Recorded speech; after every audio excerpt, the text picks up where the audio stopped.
मामला है। कुचाई कोट में बलथरी चेकपोस्ट है।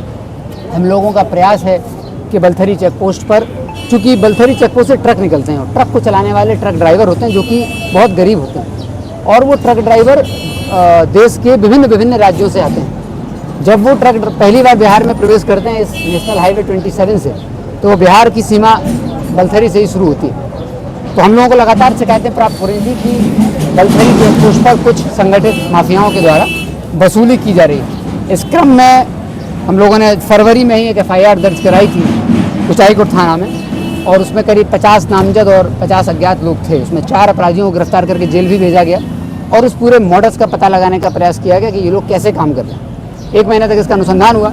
अनुसंधान के क्रम में समझ में आया कि जो बलथरी और उसके आसपास के एरिया के कुछ लोग इस चेकपोस्ट को कैप्चर किए हुए थे। उनमें से कुछ अपराधी प्रवीण शाही, अनिल शाही, दीप प्रकाश शाही, मनु शाही और मंटू शाही, इन सबको जेल भी भेजा गया है।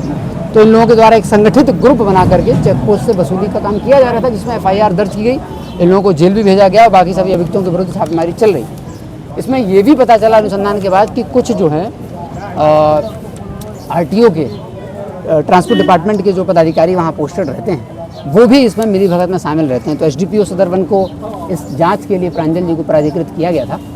उन्होंने ये जांच की और जांच के क्रम में पाया कि कुछ पदाधिकारी भी इसमें इन्वॉल्व हैं, जो कि वर्दी की आड़ में एक तरह से चेकपोस्ट पर बैठकर रंगदारी पूर्वक वसूली और भ्रष्टाचार कर रहे हैं, जिसकी जांच की पुष्टि होने के बाद इस मामले में FIR दर्ज की गई है, आपको जानकारी है, और FIR दर्ज करके जेल भेजा गया है। मीडिया में कुछ लोगों को ये भ्रांति हुई कि पुलिस के पास ऐसी पावर नहीं है। मैं ये स्पष्ट करना चाहता हूँ कि ये कोई विभागीय त्रुटि नहीं है जिसमें किसी विभाग की SOP देखी जाए।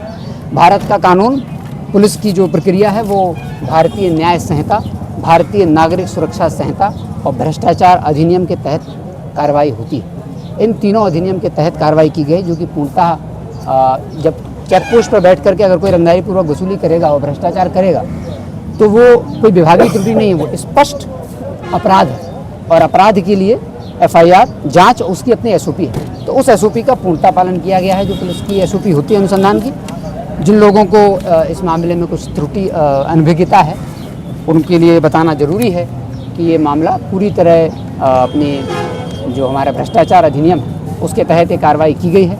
आगे भी चेकपोस्ट से या किसी भी पुलिस थाना का कोई कर्मी, कोई पदाधिकारी, थाने में पदस्थापित कर्मी पदाधिकारी या अन्य किसी विभाग में पदस्थापित पदाधिकारी कर्मी भी भ्रष्टाचार की डिमांड, गलत पैसे की डिमांड किसी भी गोपालगंज की जनता के किसी व्यक्ति से करेंगे तो उनके विरुद्ध इसी तरह कार्रवाइयाँ की जाएंगी।